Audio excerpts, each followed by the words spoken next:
Hello students, today we will discuss about the molecular model of matter. In previous video we discussed about the kinetic theory of matter and the three states of matter, that means solid, liquid and gaseous states.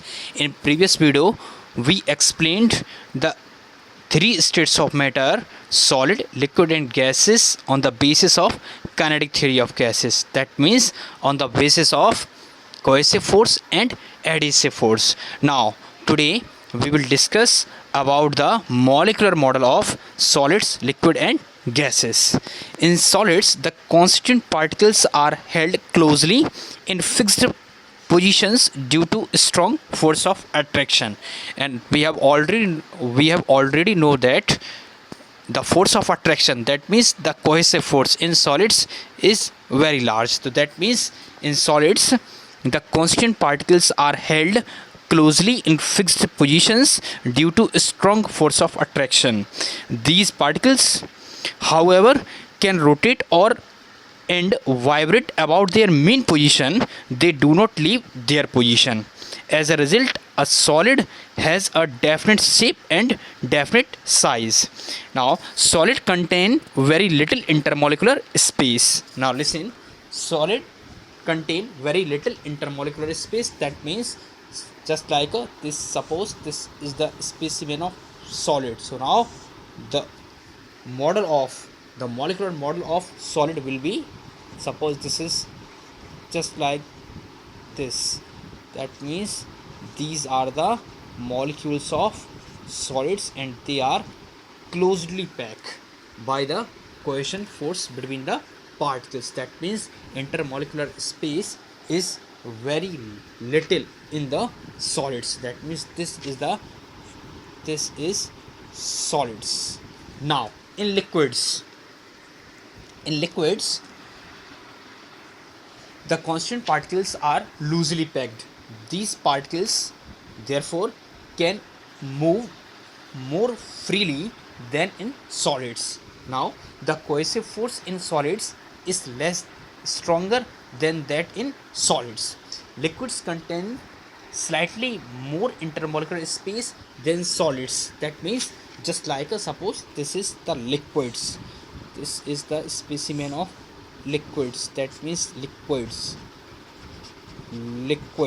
Now liquids, suppose this like this, these are the molecules of liquids, and the intermolecular space is greater than the intermolecular space between the molecules of solids. So this is the molecular model of solids, and this is the molecular model of liquids. Now last, in gaseous medium or in gaseous state, the constant particles are far away from each other.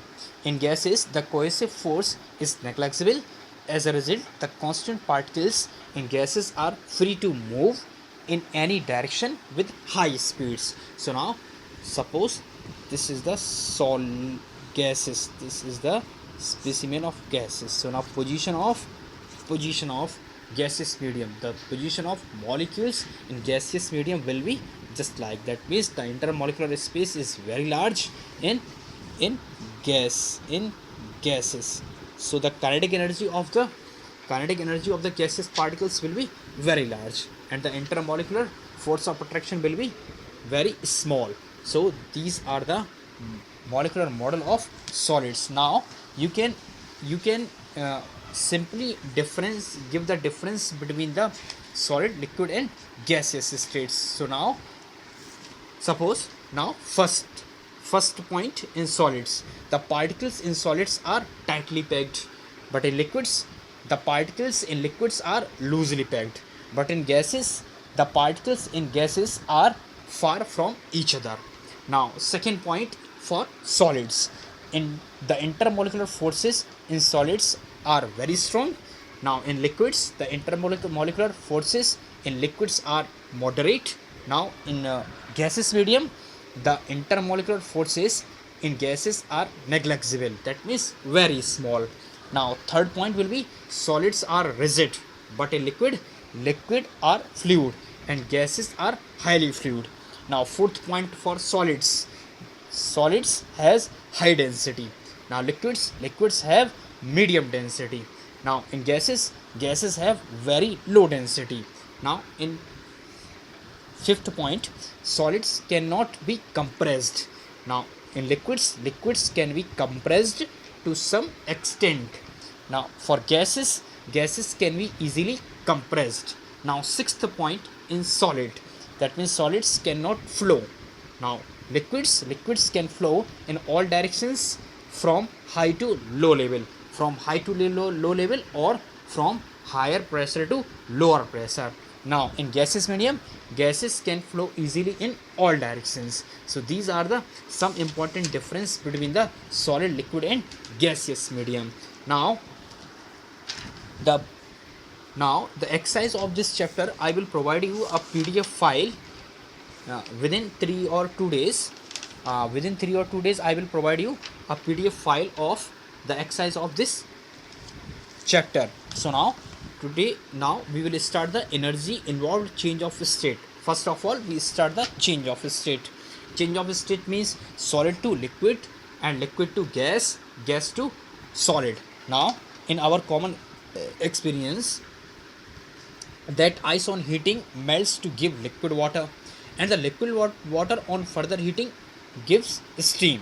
On the other hand, steam on cooling gives water, and water on further cooling gives ice.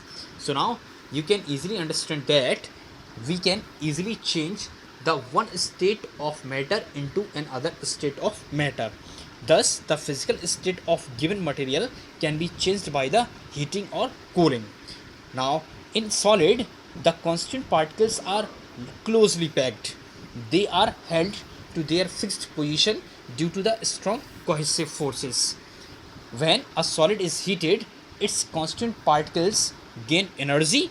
At a stage, particles are able to overcome the cohesive forces, and the solids melts to a liquid.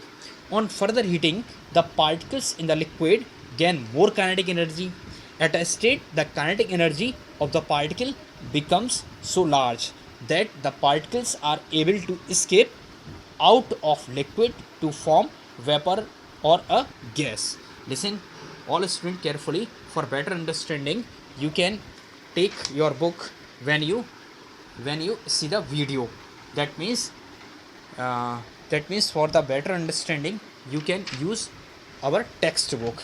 Now this is the change of state, that means from solid to liquid and from liquid to solid. You can easily understand that the physical state of a given material can be changed by the heating or cooling. Now first of all, start the melting or freezing. The process in which a solid on heating changes into a liquid is called melting or fusion. Now conversion of ice into water is melting of ice. That means if the process in which a solid on heating changes into a liquid is called melting or fusion. Now in next video we will discuss about the first of all energy involved in change of state. This is called the latent heat of energy. Latent heat of energy or latent heat. Energy involved in change of state. That means matter can change from one state to another by observing or releasing energy. The amount of heat absorbed or released when a substance undergoes a change of state without any change in temperature is called latent heat. When matter is changing state when matter is changing state, there is no change in temperature. This is because all the heat observed or released by it is used for the rearrangement of the particles. This heat is called the latent heat. In the next video we will discuss about the latent heat of fusion or latent heat of melting and latent heat of vaporization and other. So now next video we will discuss about the energy involved in change of state. Okay, thank you.